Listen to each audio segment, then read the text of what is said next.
SimRacing, Scuderia Ferrari Edition, the heart of the race.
Ladies and gentlemen, it has been a rather long time, hasn't it, since we were last here at Formula Sim Racing. Feels like many, many moons ago since we last had such a beautiful series come onto our screens, and well, 4 weeks later, we're back. And we're here for the 2019 Formula Sim Racing Academy series here from the Circuit de Spa-Francorchamps in what is a beautifully bright Belgium here today. And I, as per always, am Alex Skinner, your lead commentator for the day. And alongside me is someone who has been known around the community, but has sort of been hiding away for many, many, many moons now. And it's good to, have him back after such a long time. I'm joined by my ever faithful colleague, Cory Hudson. Yeah, thanks, Alex. I have decided to take the Paul DeResta route. I wasn't necessarily good enough to cut it in FSR, so here I am in the commentator's booth. Yeah, I'm looking forward to it. Yeah, it's good to have you here, my good man, and obviously our ever faithful cameraman and stand-in commentator, Cameron Rodger, is always in our ears, yelling at me and telling me I'm doing everything wrong as always. But, we're coming to the qualifying session, of course, and well, there's plenty to talk about, actually. A smaller grid here, 28-car grid, so, not small, but not the biggest that we've seen through the, the first half of the year. And we then come here with a rather different championship to what we saw last time out in Hungary. Again, Vosnica is now back to second with Kasriedfeld up at the top. And, well, we saw last time that Go Speed sort of had a couple of issues. I just see Blažević explode his engine as he comes into turn one due to the qualifying boost. But there are plenty of stories and new drivers, and I don't think we've got any new teams coming in for this round, but I've seen a few new drivers popping around. But no pre-qualifying. No one got knocked out of pre-qualifying today as well. So everyone here all made it through pre-qualifying, and it's great to see, everyone that did turn up is getting to race for once. And just currently looking at Henry Sinek as he's 2/10 up on Noah Roivers in the first sector as he comes down into sector two, the end of sector 2. He goes 4/10 down, so that car is set up for those straights. And this is what I wanted to talk about. A lot of teams are going to be varying between setting the car up for sectors 1 and 3 or setting it up for a balance in that middle sector. And neither team's going to really be wrong here. And, Cory, when you set these sort of cars up, what do you sort of look for in Spa? Do you personally look for a more of a top speed setup, or do you look for that balance in the middle sector?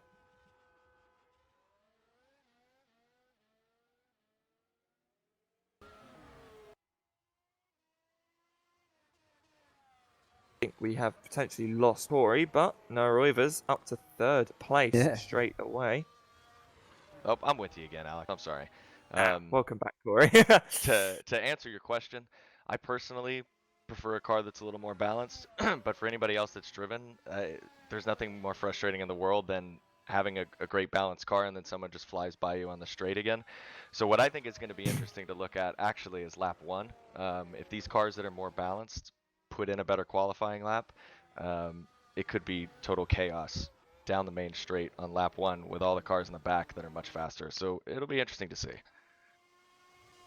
Yeah, for sure. And one of those teams we know that likes to go with a high downforce setup, NetRex, and we know that NetRex, I think, have had a pretty good history around the circuit as well, Francorchamps, but never really capitalized on it. So, maybe they can finally get their, kickstart their season and get some really needed front end results again. And it wouldn't surprise me if they can manage that here. We've got plenty of drivers here from the NetRex team, plenty of drivers here from the ISMRS guys, and well, it looks like a bit of a smaller go speed field here. I've seen Michael Wilson. I don't think I've seen Tom Lamberts for this round, but I'll wait to see the timing at the end of the day before I open my mouth again, because knowing me, I always seem to manage to get something confused.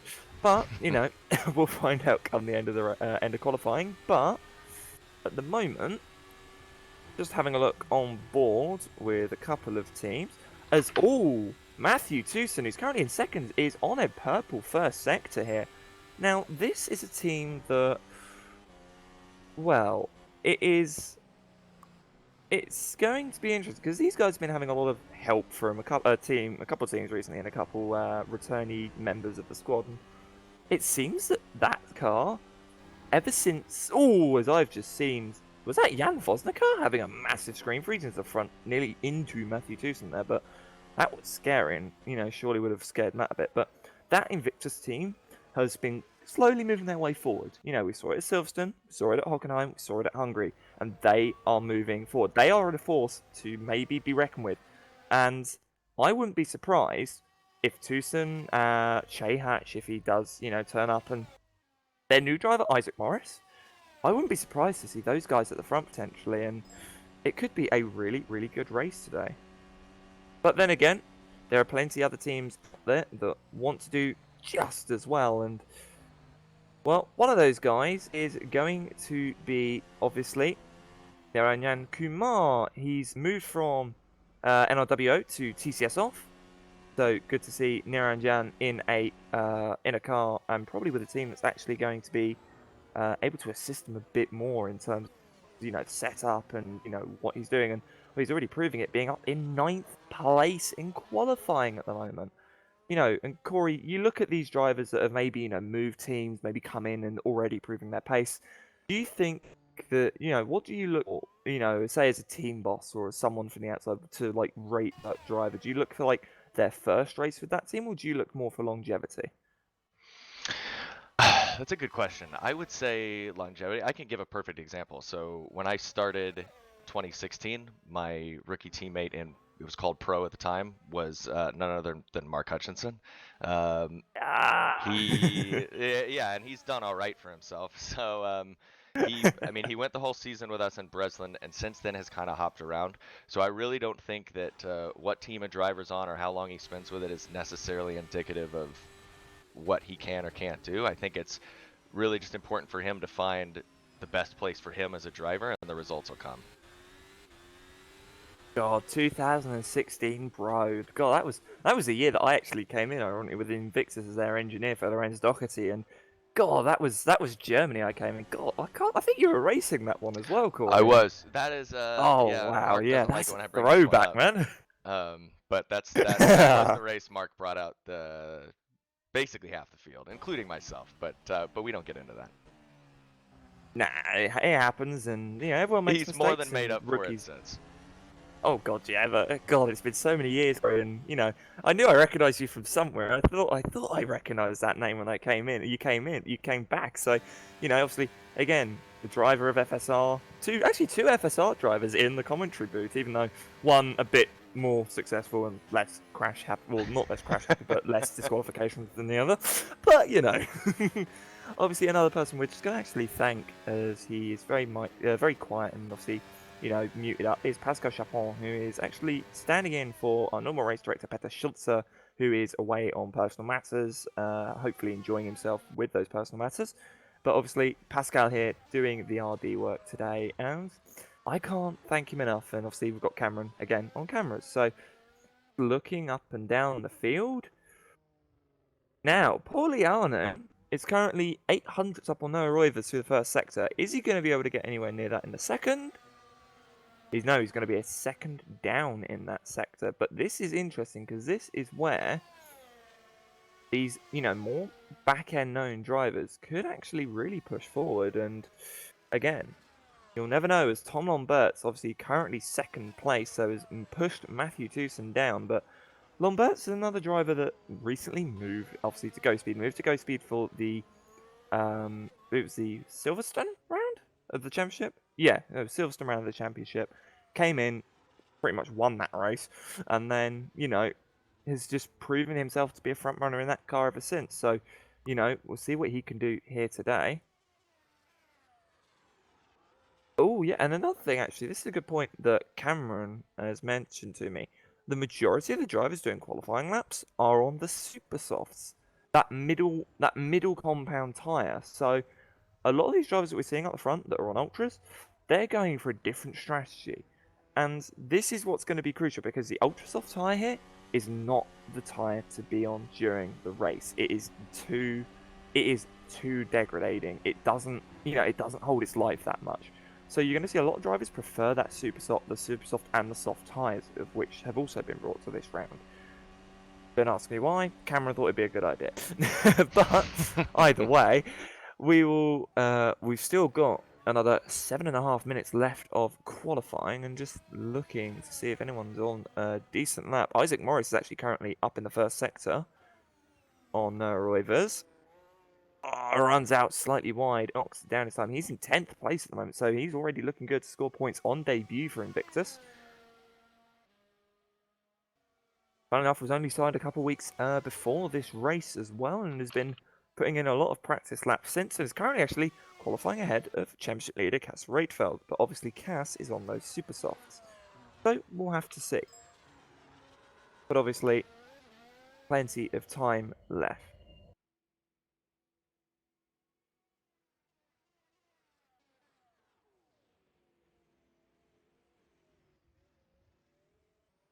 As we push forward, just keeping an eye on what's going on up and down the order. I believe Cass Reitfeld might actually improve on his lap time. And he does not. He actually loses 2/10 in that final sector. Oh, as Tucson, I'm being informed, has gone up to second place. So Matthew Tucson ahead of Tom Lamberts. Now Lamberts is on a good lap. He's up on Noah Roivers. He's down on his best at the moment. He's up on his best again, and he is 0.2 off of the back of Roivers. But he needs a 0.085 improvement. He is 300ths off this at the moment. It's going to be close, so we'll see what can happen. The final bus stop chicane. Gets the car slowed down. The rear snaps out from underneath him. He gets it collected, and the rear goes. The rear goes, and round goes Tom Lamberts, putting an end to his qualifying lap. He's got one run left, ladies and gentlemen, to try and beat Matthew Tucson. But for the first time in a while, a ground effect car's at the front. We haven't seen this in qualifying pace for a long, long time, but good to see Noah Roivers up the front. Good to see a couple of new teams, not really a couple of new teams, challenging the establishment for that pole position.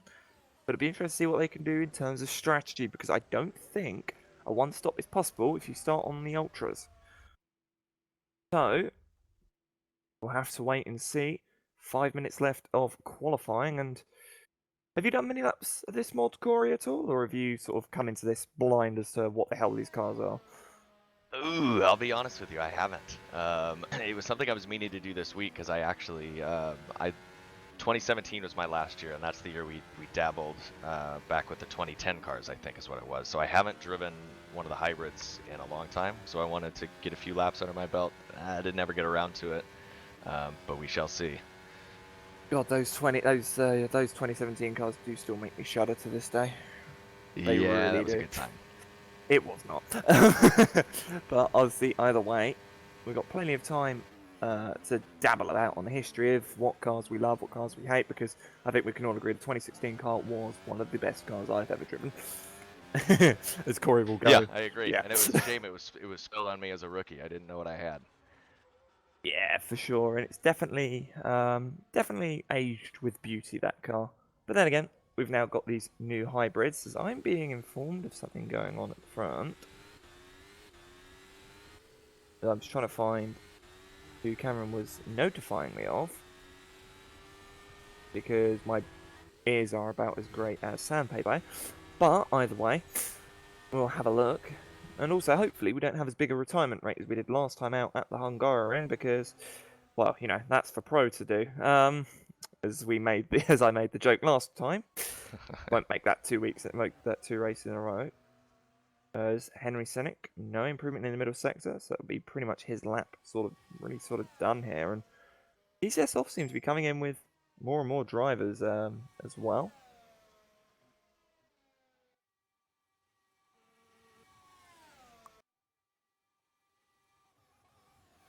But as we keep looking down the order,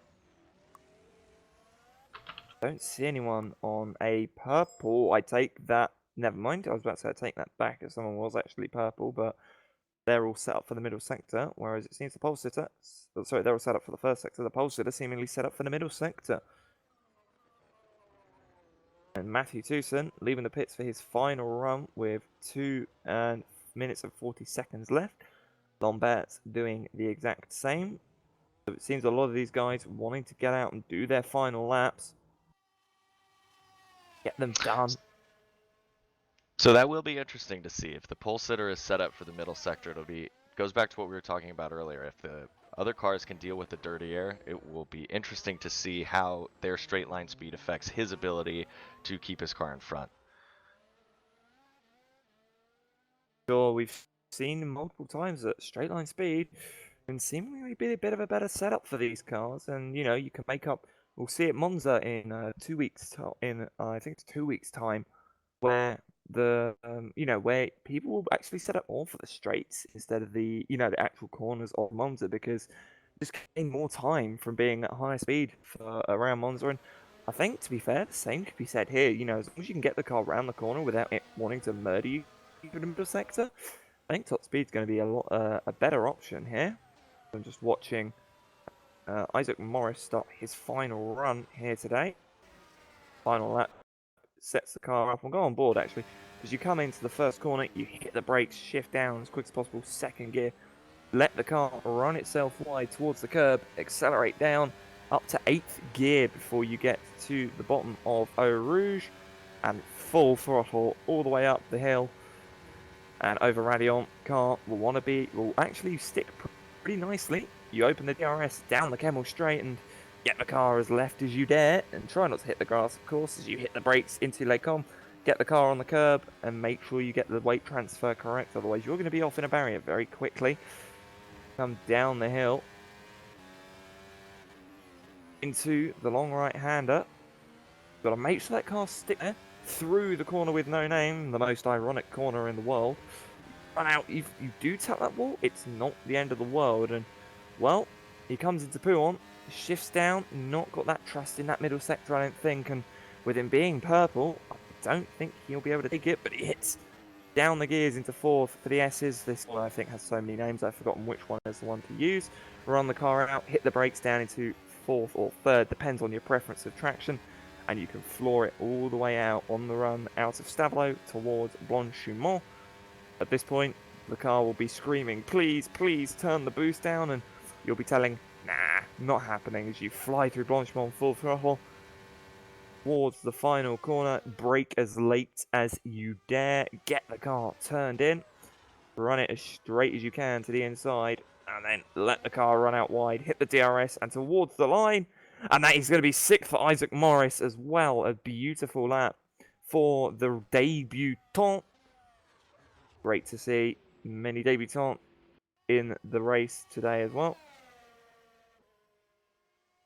As Grankvist is on a purple sector as well on what is his final lap of the day.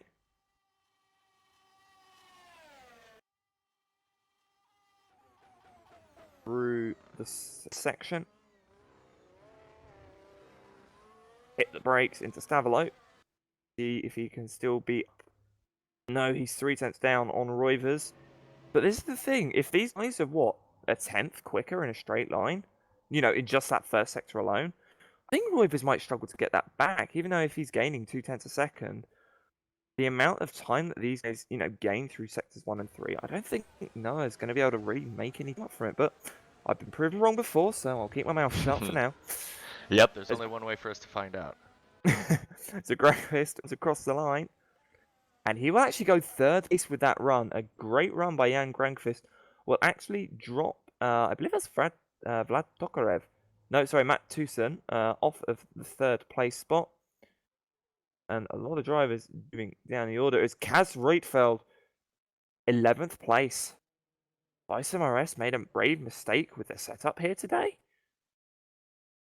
Oh yeah, Supersoft. Sorry, I keep thinking that that they are on the same side they're on, but I keep forgetting that there are people actually trying this different strategy.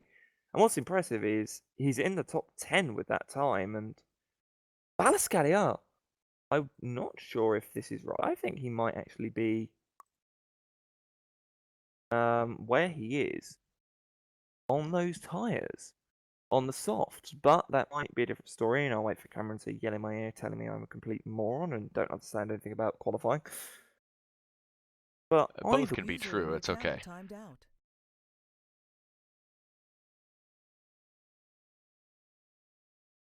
We have lost Alex, so it was even worse than Alex thought it would be. Cameron didn't just tell him that he was wrong about qualifying. Cameron booted him from the TeamSpeak. We'll be sure to get Alex back as quickly as we can. But in the meantime, we will go to an ad break and make fun of him until he gets back.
Well, you know, we've had a break, we've had some drinks, we've had popcorn, and I think that means it's about time that we we go to the grid for what is going to be the Spa-Francorchamps circuit and the next round of the Formula SimRacing Championship. And I think it's a little present and a welcoming gift to the commentary booth. You know, the booth of people who can't drive anymore. I'm going to allow my ever faithful friend, Cory, to go down the grid. I would be happy to do that. So, if I butcher names, well, too bad. Welcome to America. Yeah, that's hey, it's early in America, and I don't know how to pronounce anything that's not English anyway. So, first on the board, excellent time. We have Noah Ruve. Is that it? Sure. Jiri Siravatsky after that. Jan Granvist, Matt Tucson, who I raced with a lot. I'm actually happy to see has done so well. And then behind him, we've got Tom Lambert, Michael Wilson. Then we've got Henry Sinek, Isaac Morris. Fifth row, Niranjan Kumar, Alfie Lawrenson, Gerard Battaglia, Cass Riedfeld next. Adam Rainey, Jan Wozinka,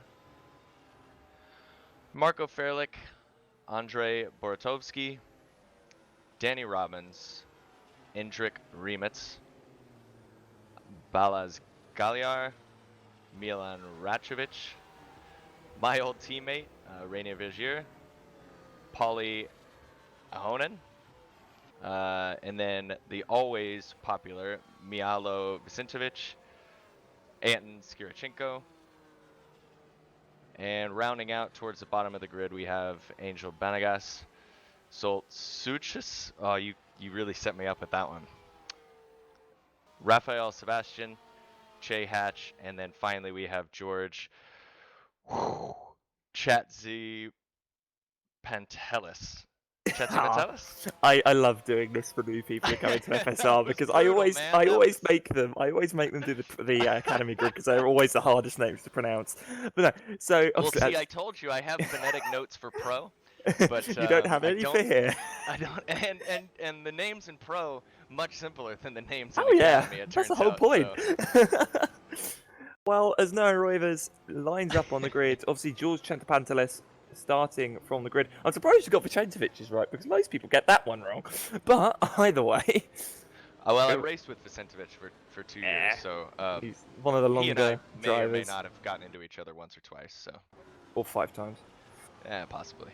But as the final few drivers get to the grid, Jay Hatch is going to go to the grid, and I believe I've just seen Raphael Sebastian come into the pit lane.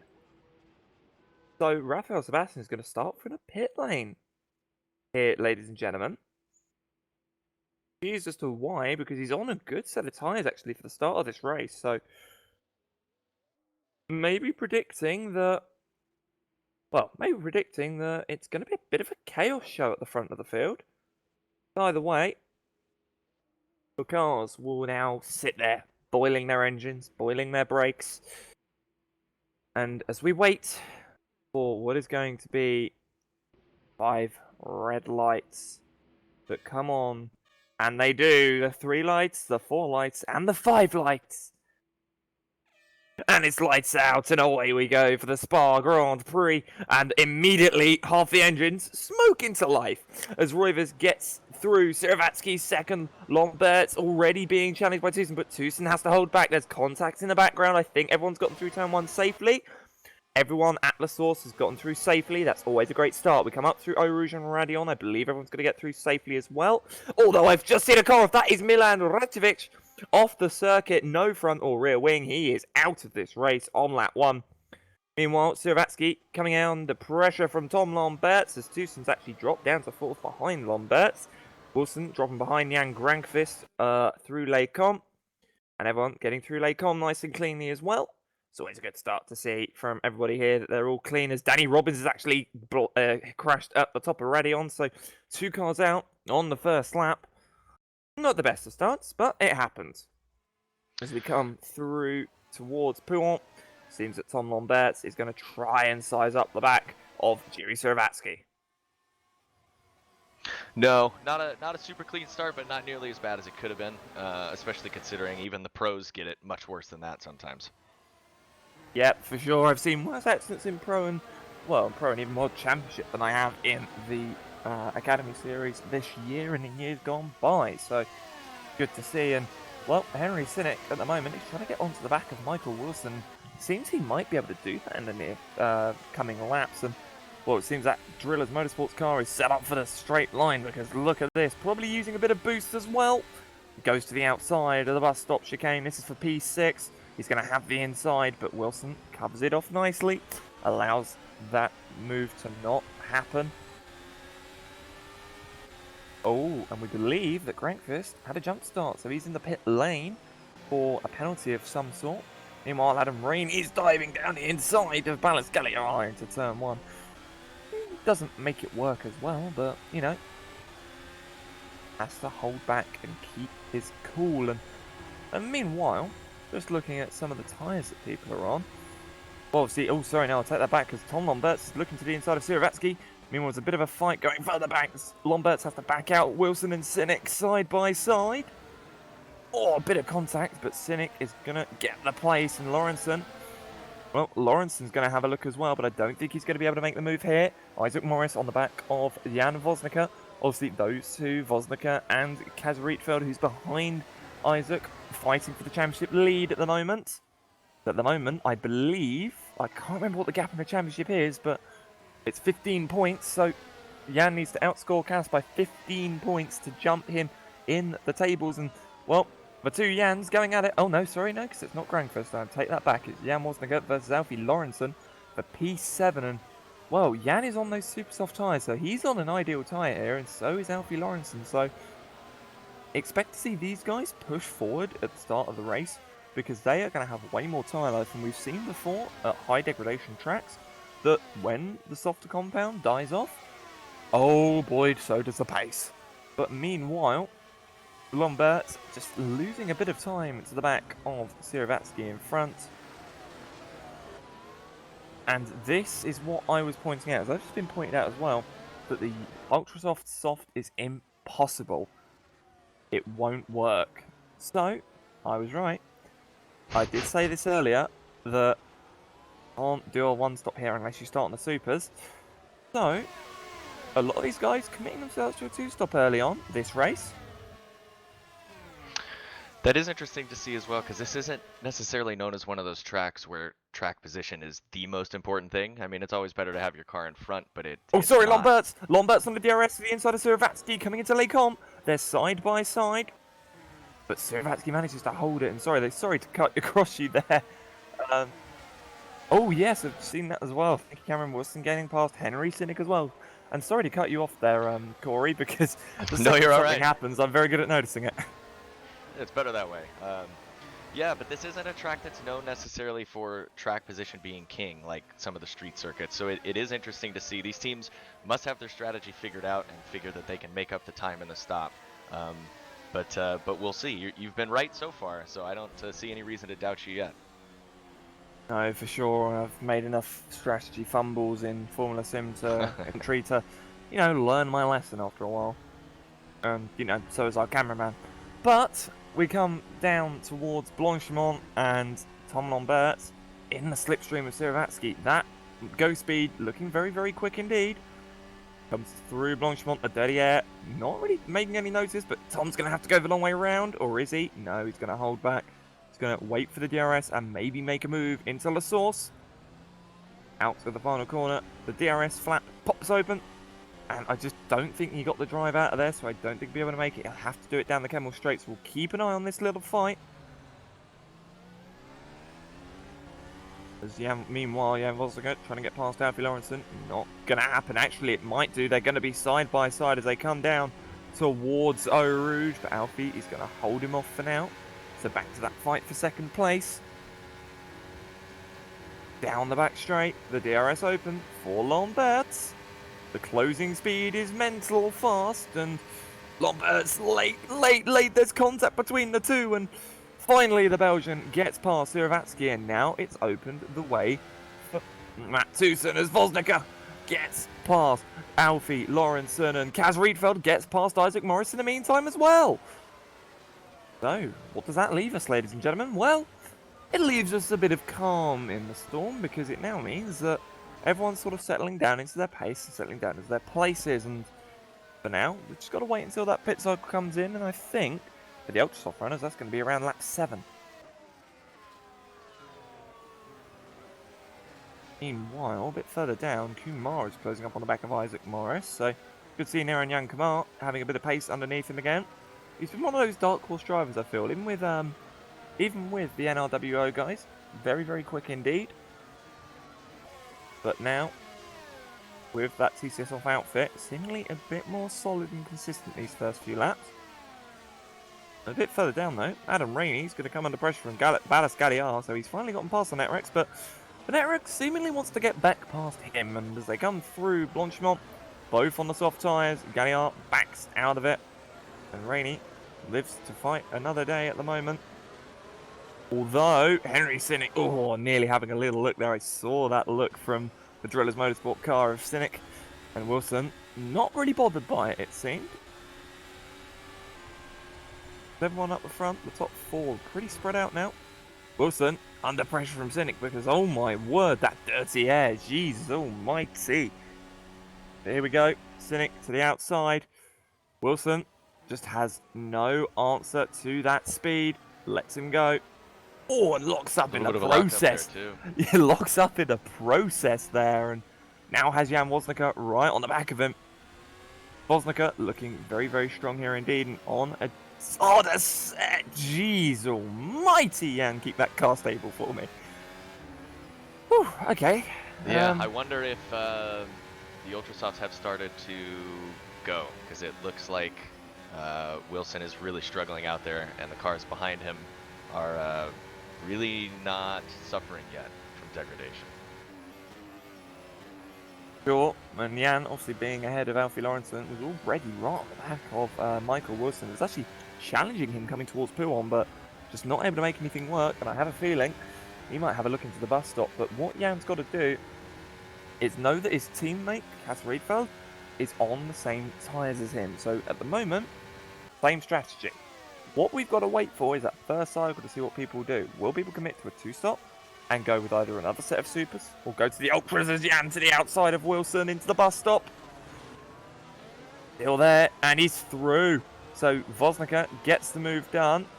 The rear DRS flap will open for both drivers, but no move going to be able to be made at the moment.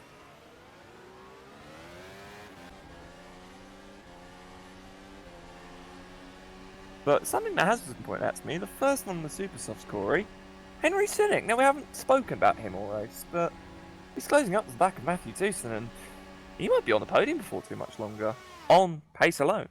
He is, you're right. And I mean, what you said about these Ultrasoft falling off early seems to be ringing true, because it looks like the Super Soft guys are starting to slice their way through the drivers with Ultrasoft. So if their one stop works out, we'll see. But it's looking like that might have been the way to go so far. Too early to call. Oh!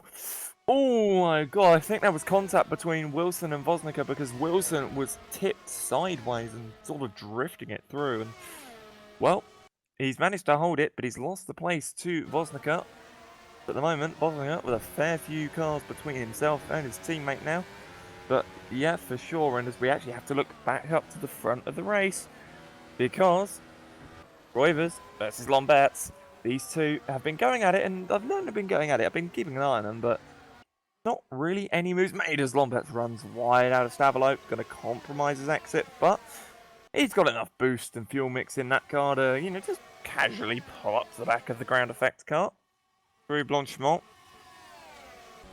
And apparently he did 1,000 laps practice, but this he goes to the outside of Roivers and makes the move. Stickers Roivers. He's given up. He's the first car to come into the pit lane. Whoa, and the battle back for 6th, 7th, and 8th. Big contact. Ooh, I didn't see what actually happened there. You might actually want to bring that wing. up. Oh, Alfie Lawrence has lost the wing, so that's going to drop the Drillers driver very far down. That explains who I saw coming into the pit lane then.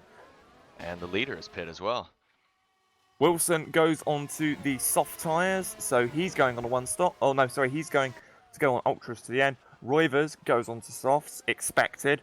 Zux comes in. I think Zux might try one stop. Yes, he goes onto the softs, tries a one stop.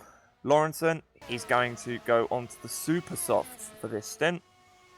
And the retirements we have so far, all due to suspension, Granqvist, Hatch, Robbins, and Reykjavik. But it does leave the Belgian out front in his home race. So, Tom has always been pretty good at Spa from my experience of him. See what he can do here today in terms of Formula Sim here. Meanwhile, Matthew Tewson's on the podium. And fourth place is Henry Sinnick in the Super Softs. And Zoe Jam was going fifth, and Rodger in sixth. And Furlick, actually, is on the softs in ninth.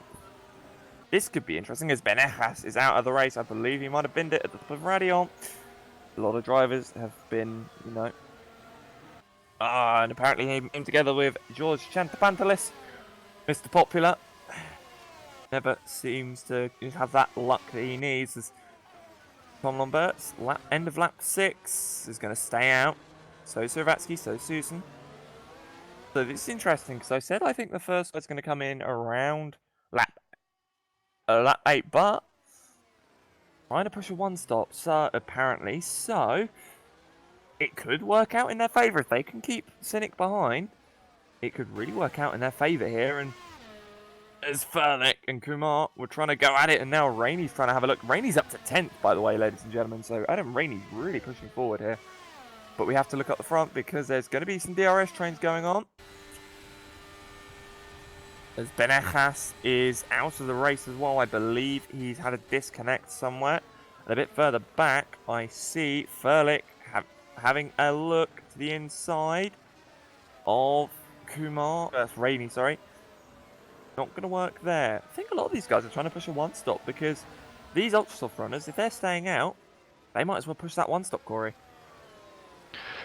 You're right. Well, it'll be interesting to see. Because the pace does seem to be suffering compared to the guys on stops. But like Roiver, for example, he stopped and put on softs. And he stopped before any of the other front runners. So it'll be interesting to see if he is trying to push a one-stop and make the softs last. It seems like a long time to do. And if you were planning a two-stop, you would switch to the super softs. But who knows? I tend to trust the leader when it comes to strategy, so I'm sure he's got a plan. We've seen before that the leader strategy hasn't always been the best though, Cory, and well, it might be more possible to do the pushing in the second half, mainly just due to the fact that the car gets lighter, the track gets rubbered in, and everyone could... Oh, hello, Henry Sinnick, I saw that, trying to have a look at Matthew Tewson.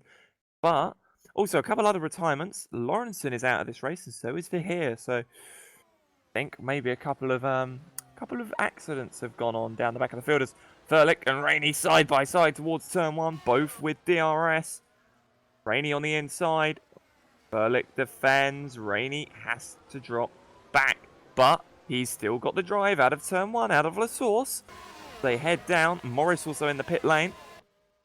I think he might have gone, nope, not going to work. But I'll have a look. If you can have a look what tyres he goes on to for me, Cory, that'd be absolutely amazing. But here we go. Rainey, the DRS on Kumar is too strong for the other TCS off. And there's Furlick to the inside as well as he locks up. Kumar goes wide.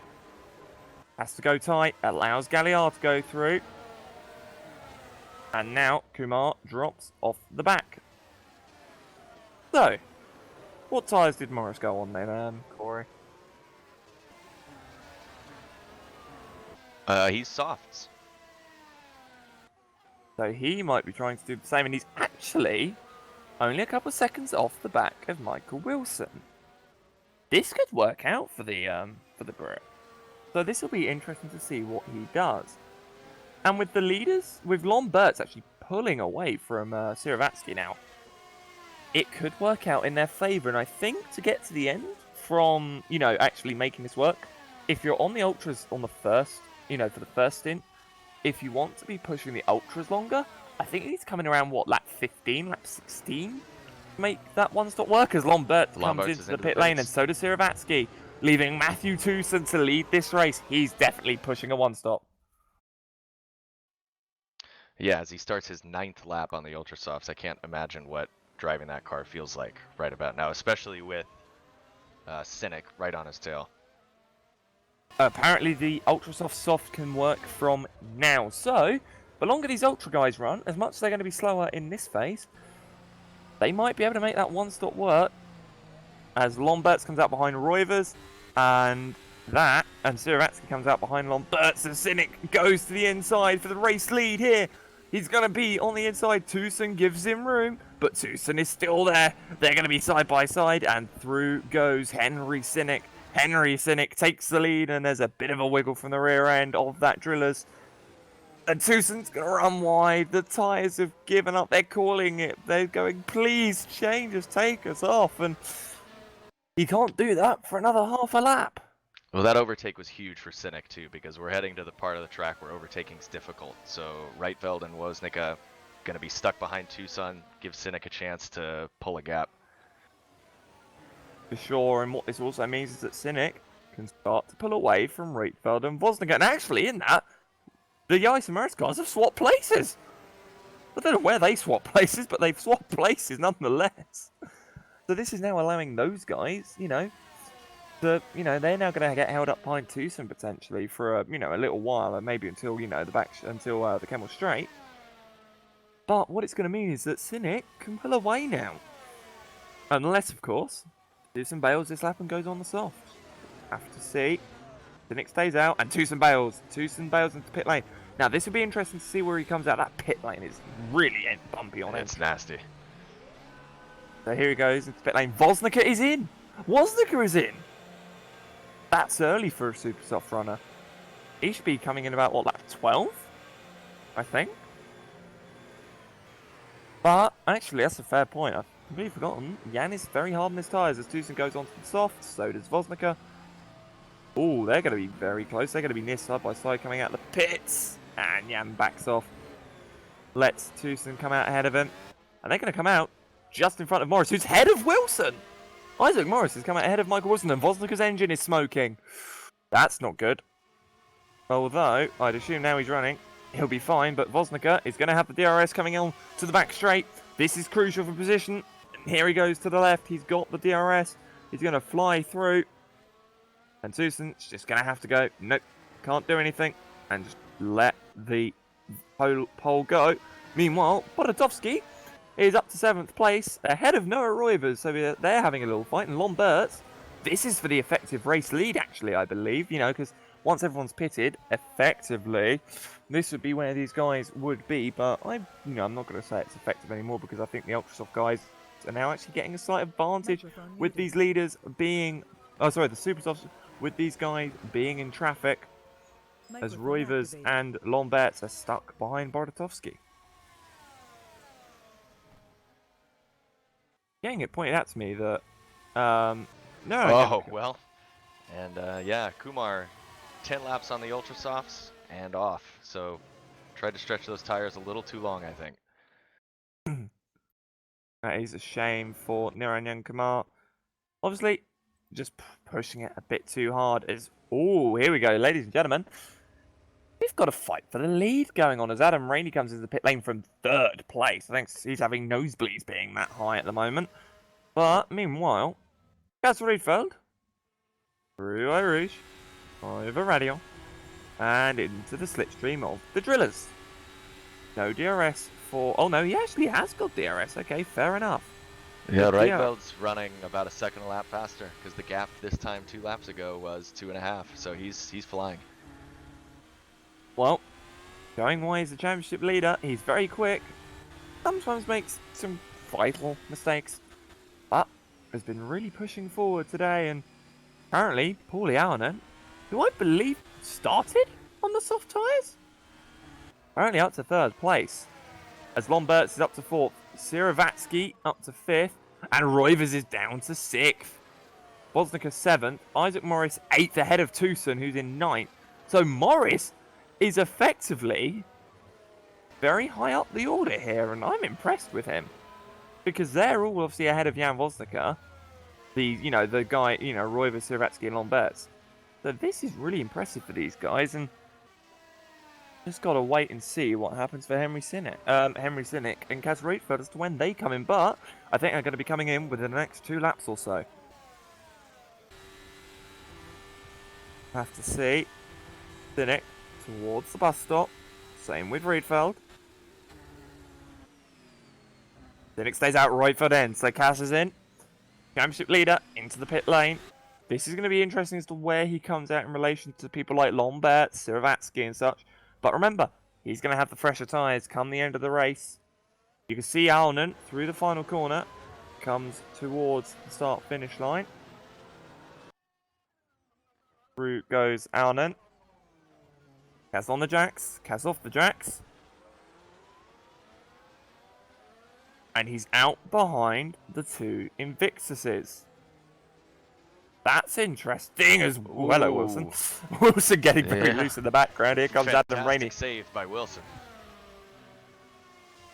Rainey is on the Ultras. Oh, there's Vosnica on the outside with no Roivers. Gets the move done, nice and easy. And Wilson running against the Ultrasoft running Adam Rainey. What is Rainey? You can't make that work, Adam. So Adam's confirming himself for a 2-stop by going Supers Ultras. So he's going to have to go maybe Supers again at the end of the race. But at the moment, the ISMRS cars swap places. This is intriguing because Cass must have had a slow in lap. Or something must have gone wrong with this because he was well ahead of these guys coming in.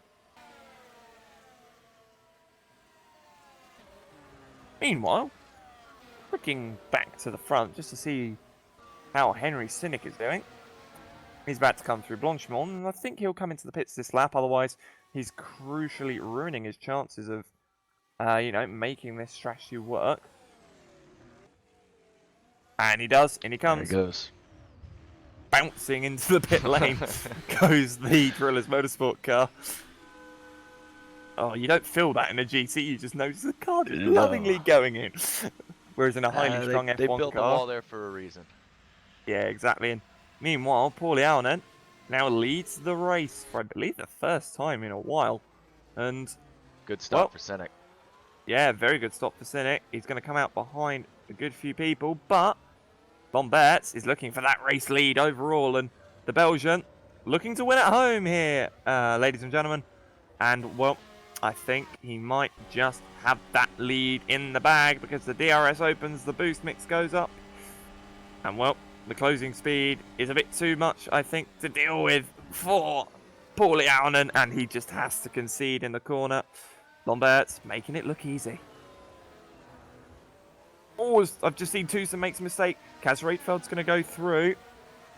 Now, this is going to be fun. This is going to unleash a championship leader onto the back of a debutant. So we'll see what happens with those two in a few moments' time. But Tom Lombert's your new race leader from Paulie Allen, Jerry Sravatsky, Jan Vosnica, Noah Roivers, Isaac Morris, Kaz Rietveld, Matthew Tucson. Oh, that was a big screen freeze I just got there. I don't know if you got that as well, Cory. Coming through Pouon, where the cars just literally stopped. I didn't. That might just be my end. I hope we don't lose you again. No, it might just be my end then. That's fine. I'd rather it be my end than anyone else's. But meanwhile, might be a change a bit further up because Siravatsky is closing in on his own teammate, and I doubt his teammate's going to really hold Siravatsky up too much.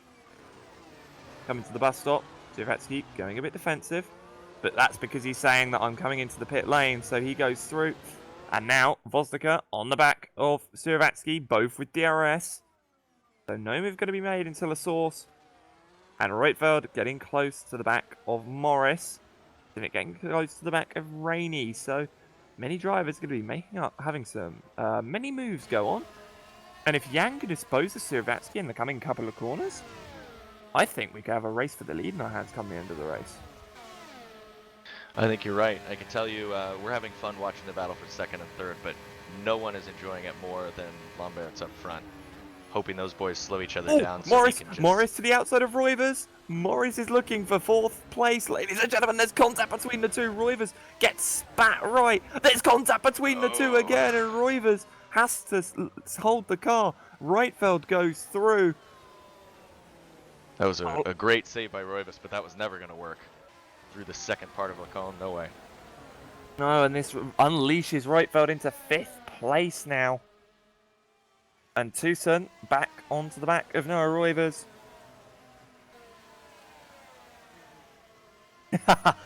Good for it. Oh, nice to see Miles back in the FSR chat. Good to see you, my man. But I would rather it be on my end, as I'm the one spectating. So it doesn't matter if I have a screen freeze at the moment. But then again, you know, if it's my end, then someone else might be having it as well. Meanwhile, back to the fight for 4th. Reitfeld is getting close to the back of Isaac Morris. So, through Blanchimont, and oh my god, that Isaac Morris car has got some top speed here. To the outside of the bus stop he goes. And behind, Tucson's having a look at Siravatsky. Tucson. Oh, sorry, not Siravatsky. Roivers. Tucson runs it wide. They're going to be side by side from the exit. Who's going to have the run? I think it might just be Noah Roivers. Neither of them have got DRS on the other. I already have sweaty palms for what's about to happen at Eau Rouge. Yep. Oh, Rainey gives Tucson a little push. And oh yeah, hello Adam Rainey. I forgot you're on the ultra soft tyres.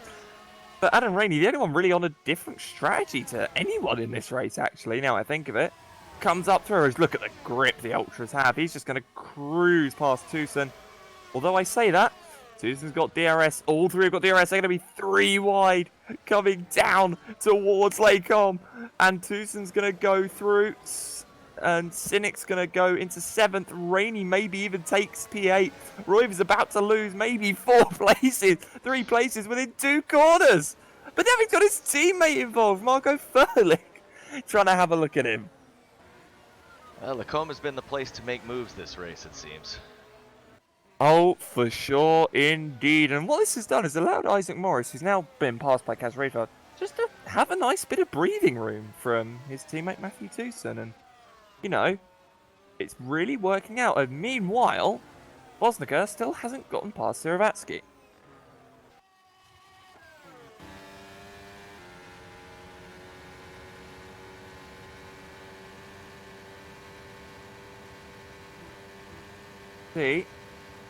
We'll see if Osaka can do it, because that car doesn't really seem to have any top speed, and as Cameron just pointed out to me, he said he doesn't think they do. Well, I have to agree with him here, because that car, without DRS, doesn't really look like it's got anything, you know, underneath it in terms of actual power and top speed. Meanwhile, if we go back a bit further to the meme brigade, as I'm going to call it, because it's just providing the most action and the most hilarities, as Wilson is into the pit lane. It's not worked. He's having to come in, and I believe he'll go on to Ultra of Supers for the end. No, another set of softs to the end. Meanwhile, again, back towards the front. Bosnica, yeah, hasn't got enough top speed. He's hitting that limiter way too early. As Furlick is now having a look at Adam Rainey. Not Adam Rainey, sorry, Noah Roivers. Goes clean past the teammate. I doubt Roivers really made that too difficult for him. His tyres are shot. Just needs to let him go. Meanwhile, Matthew Tucson and Henry Cynic are having a, you know, bit of a, not a ding-dong battle, but having a battle nonetheless. And those two getting pretty close again to Isaac Morris, whose pace has sort of just vanished in the last couple of laps. But then again, new to the championship, new to the car, and has been doing a lot of laps in practice, and I think just the experience of these guys is just helping them close up to him a bit, Cory. I think you're right. I have been watching the battle at the front while this has been going on, and I think Wozniak's setup woes are actually good for him and Siravatsky. They're sort of working together, and that gap is slowly coming down every lap to Tom up in front. I was about to say, that gap being 1.2 seconds at the moment, definitely nothing to be ashamed at, because that go speed, well, he's only got, oh, Cynic, sorry, Henry Cynic looks to the outside of Matthew Tucson, and, well, Tucson holds him off for now, but that driller's car, definitely quick in a straight line with a bit of boost underneath it. DRS for Tucson, on his teammate, and well, Roivers comes in for what is going to be his final stop. Will he use supers? Will he go on to softs? I think he might use all 3 compounds here today, ladies and gentlemen. We'll have to see. Zolt Sux is into the pit lane as well for Netrex. He's had a pretty quiet race. Oh, sorry, no, Roivers is on softs, so he's gone into another set of softs. So I'm thinking of Adam Rainey. I don't know. Longer stop, apparently. Cynic versus Tucson into Lacombe. And Tucson's able to hold it on the outside. Matthew Tucson, well done, sir. Your racecraft has definitely improved over the years. No, may or may not have had some run-ins with Tucson in my years in FSR as well. Many people have had their run-ins with Matthew Tucson, Cory, and you know it's definitely been some interesting times from what I can But remember. I wasn't. I was being honest earlier when I said I'm glad to see him this far up the field. I am happy to see him doing better, and obviously his racecraft has improved. I mean, he's driven a brilliant defensive race this race. He might have been, or he may be, the toughest car to overtake. He's always been the toughest car to overtake. Whether okay, I just should clarify, I guess. But no, Matt Tucson very much has improved over the years, and one of those drivers that you see, you saw at the start of 2016, and didn't really have that much pace. Wasn't really able to push forward in races. Wasn't really, that great on racecraft. He's really improved, and I'm really happy to see it, as Isaac Morris has just made a bit of a mistake, but then Tucson has done as well, so here comes Henry Cynic again. We can sort of... Oh, actually, also, Bosnick has passed Siravatsky. That's something we forgot to look at. Talking about Matt Tucson that we completely missed a crucial overtake at the front. Sorry about that. This is what happens when we reminisce about our previous playthrough in FSR, isn't it, which Cory? we have no business doing anyway. It was a grand total. Oh, is Yuri on the deer. Oh, yeah, that was aggressive defending into Lacombe as Morris goes to the far inside. This team, as here comes Henry Cynic to the inside of Tucson. They're going to be side by side. Tucson. Is he finally going to make it stick? He might do, because he's got the inside for the right-hander. And Tucson's going to have to, give it up. And through he goes. And wow, that is amazing to see. And that is a beautiful move by Cynic. Now unleashes him onto the back of Isaac Morris. And those two Invictus cars sort of falling off the rest of the field, but still holding a really good race, actually. Only about 4 seconds off the back of the Ice and Rice car of Rightfield.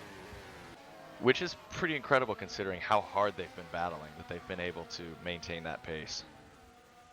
For sure indeed. So those guys been really pushing forward in terms of, how they've been driving their strategy and absolutely everything else. And all their strategy, their setup work and everything else. And a lot of new people coming into the Invictus team behind the scenes, so great to see that team finally picking themselves up off the ground. And everyone is on a 2-stop, all out of the points at the moment, I've just been informed. But we're going to keep an eye on this fight for 5th, because that was a slow exit from Isaac Morris. It's going to allow Cynic to close up, and Cynic... he's not going to have a look to the inside, but he's going to now have to look. Adam Rainey comes in, so does Indirect Remit. So those guys going to drop down the order once more. And through Orouge and Radion, and Cynic's got a run on the back of Isaac Morris. The DRS opens for Cynic. I'm just having a look from Matt Tucson's view, but he's already passed, even before the braking zone. Oh, is Morris late on the brakes, but thankfully gets the car stopped and is now going to be under pressure from his teammate. Yeah, Morris was hoping Tucson would be a little bit closer to help him out, but Tucson just too far back to really help Morris with that overtake, and so now Cynic is released to chase the top 4. Wouldn't say that's necessarily a bad thing. These guys 6th and 7th at the moment, which, not their highest finishes of this, not Matt's highest finish of the season, 7th, but for the, for how they are at the moment, I wouldn't be complaining. And that's another point. As much as he's 7th, it's the closest he's been to the front in terms of, gap to the leaders. So, fair play to both him and to the Invictus team. Meanwhile, out the front, gap between the leaders, 1.6 last time out. Across the line, 2.1 now. Oh, as Hudson gets past his teammate. Two Invictus cars having a little tussle between the pair of them, as Felix comes in from 9th place with 7 laps to go. Sorry, with 8 laps to go. God, count, Alex. Meanwhile, Siravatsky having a look at Vosnica. And look at the top speed of that car. The boost and the DRS definitely helping. But into the chicane they go. And through goes Siravatsky, leaving Jan Vosnica. So now, see a nice big green and black thing in his mirrors. And that green and black thing is, well, a very angry teammate of his probably for being behind Jan, but for this long. But is his teammate of Kaz Rietveld. And Kaz has got 2 options here. He either lets the gap close up slightly, or he goes for it, extends that gap and risks making a mistake. And knowing Cass, he's going to try and close up and get past Jan, because this is sort of the driver that Cass is, and it's great to watch. And but we have seen before, we saw it at Silverstone, he has blown his chances way too easily. So we'll see what happens. Meanwhile, Henry Sinek has gapped Tucson by 2 seconds already. So he's really got the hammer down, and Morris's pace has decimated at the moment, dropping down from the back of Tucson. And again, no one's loving these battles more than Tom up front. No, for sure. That gap now out to 2.6 seconds. So another half a second gain from Lombert's on the rest of the field. And well, what do we have here? We have a Kaz Rietveld versus Jan Vosnica fight. As Isaac, yep, the championship fight.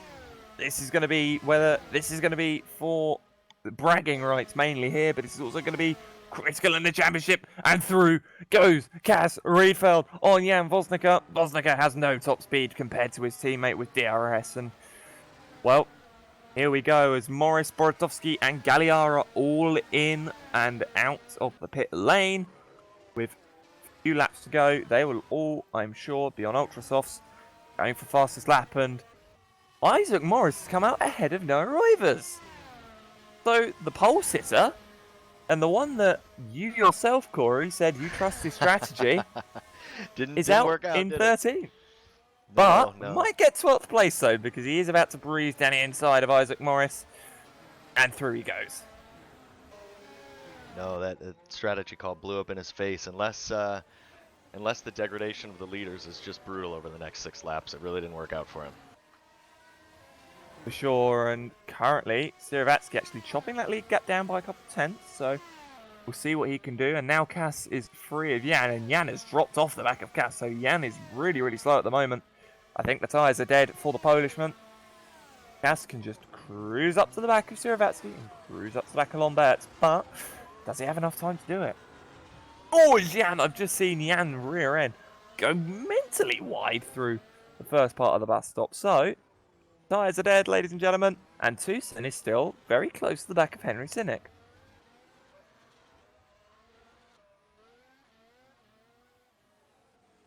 Also, actually, another little fight that's sort of going on. It's the fight for 9th place. Is Rainey, Wilson, and Furlick. Now, I think Rainey has to pit again, but I think he might be trying to pull these ultras.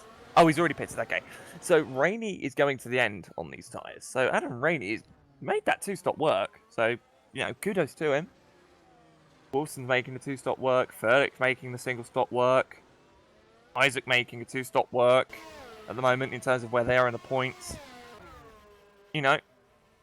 Great job by those guys to make that strategy work. Obviously, it's not up the front of the field, but it is very difficult to make a 1-stop work and still stay at the front of the field in such a competitive grid of cars. And 2.3 seconds between the leaders, but you look, on board with Cass. You can see a nice blue thing in front of him, and well, that's the TCS off car of Juri Siravatsky. Well. Getting bigger and bigger in front of him. Oh, yes. So, we will have 4 laps to go next time by. Yeah, Kaz was 7/10 faster last lap, and the gap is even smaller now. So he's definitely reeling Siravatsky in. Siravatsky seemingly using a lot more curb through the bus stop than Cass. And 4 laps to go. 2.3. The lead gap is staying stale, whilst the gap between second and third is getting smaller, and Vosniker's in. Vosniker is in the gap. That is it. Jan has had to pit for new tyres. He'll go on to the Ultrasoft to the end of the race. But that is effectively the championship. Just that trophy that he had that hand on, just slipping away ever so much. And with the limited amount of rounds left, you know, Monza, Singapore, Suzuka and Brazil, I don't think he can get this back realistically. But I think that's just given the title the Kaz Rietveld, but you never know. We've seen comebacks happen before. So I'm not giving up hope just yet. But it's definitely made it a lot harder. As Jan has come out in 7th though, so he's only dropped a few places. Meanwhile, on a lighter note, Sinnick's up to 4th and Tucson up to 5th. And Gerard Battalla is in 6th! Excuse me?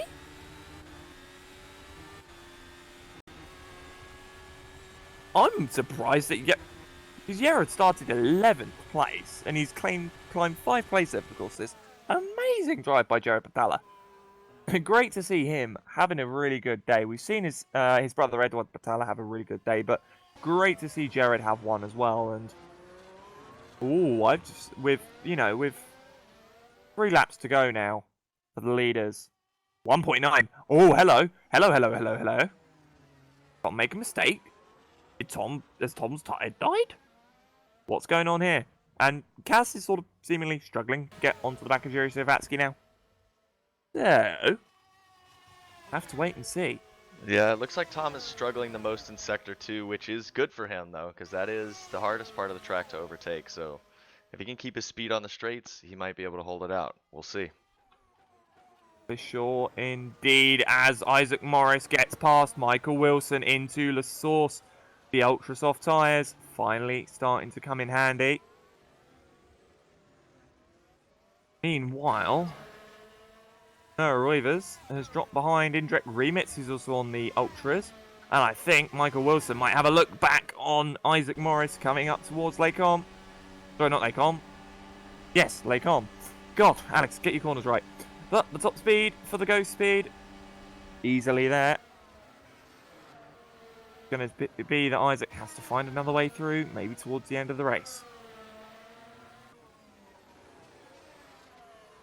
Meanwhile, we look, a little bit further up the field. Adam Rainey seems to be closing in on Paulie Ahonen.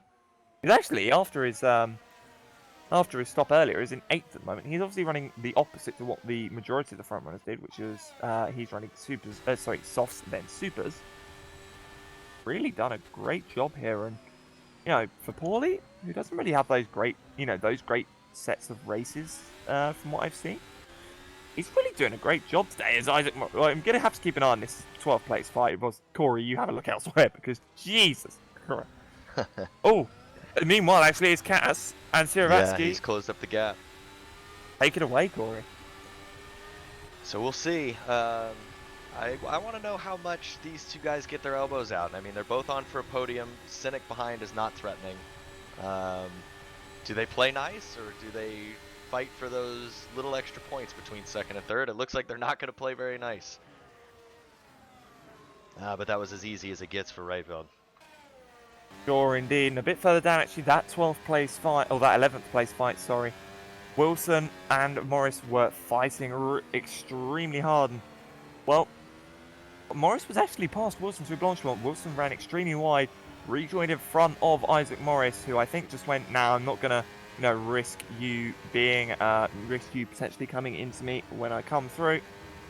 But Morris now with the top speed in that Invictus car with the DRS is absolutely outstanding. And they've now been joined by, I think, the highest placed Netrex of Indirect Remits. So, Netrex, I said coming into this, I thought they'd have a chance. They've been absolutely nowhere. And it's starting to annoy me. They've been somewhere for the majority of these past few races, and now they're nowhere again. Netrex, come on. You know, you are one of the most experienced teams in FSR. You should be up the front consistently.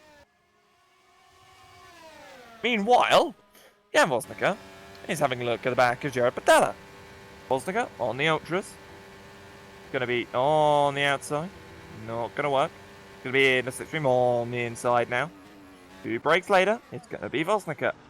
Through goes Jan into P6 now. And final lap as well, so not long left for these guys to make moves.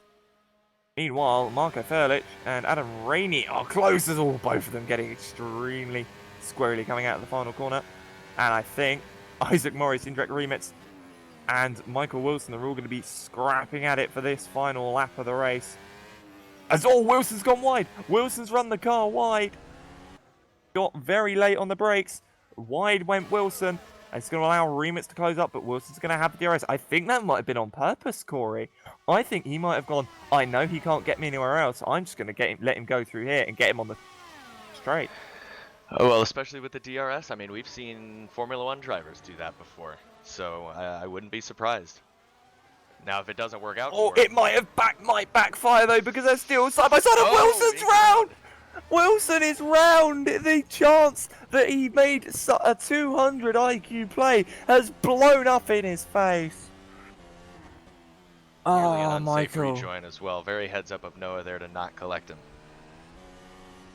But it has been an amazing race. Ever since Roivers made that strategy fumble, he's made it work, and Lomberts, the Belgian, will take his second win this year. He will take a win at his home Grand Prix of Belgium. Tom Lomberts wins the Belgian Grand Prix. Kaz Raidfeld second will take an undefiable championship lead.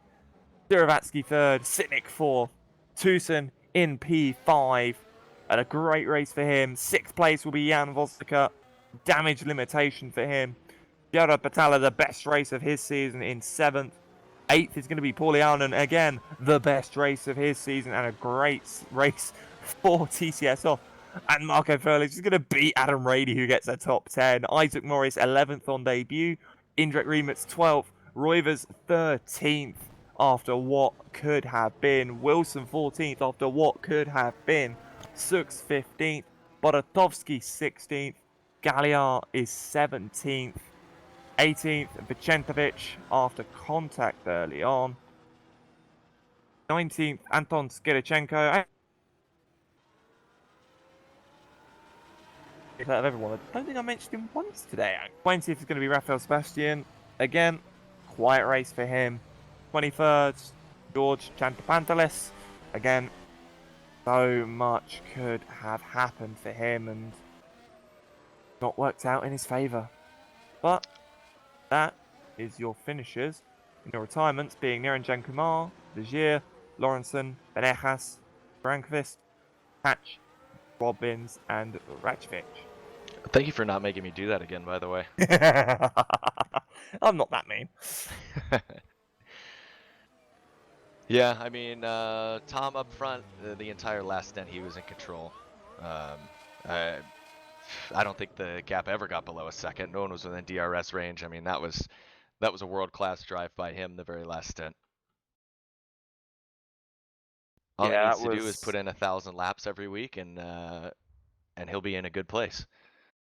Yeah, for sure. Definitely a difficult race indeed, and he's done absolutely amazing work today, and I think that was well earned by him. And well, that brings us to the end of the Academy race, and well, what have we got coming up? Well, in about an hour's time, we have got the Pro race. The Attrition Central will take place here at the Circuit de Spa-Francorchamps, and we will have an amazing amount of drivers taking to the grid here at the Circuit de Spa-Francorchamps, trying to take that all-important Pro Championship victory. And then, after that, we have the World Championship. The series' best drivers and some of the best drivers on rFactor 2 in Formula Racing will take to the track and do all they can to get the win. And, well, Simic and Gosby, the two boys, the dream team, trying to keep that championship going and keep that championship alive. And, well, ladies and gentlemen, I've been Alex Skinner, your cameraman has been Cameron Rodger, and my faithful commentator is, my faithful colleague for the day was the pronunciation expert of Cory Hudson. That's the first time I've ever been called that. But ladies and gentlemen, I've been Alex Skinner. It's been an absolute pleasure again to be here for the Formula SimRacing Championship. Until we see you soon, goodbye.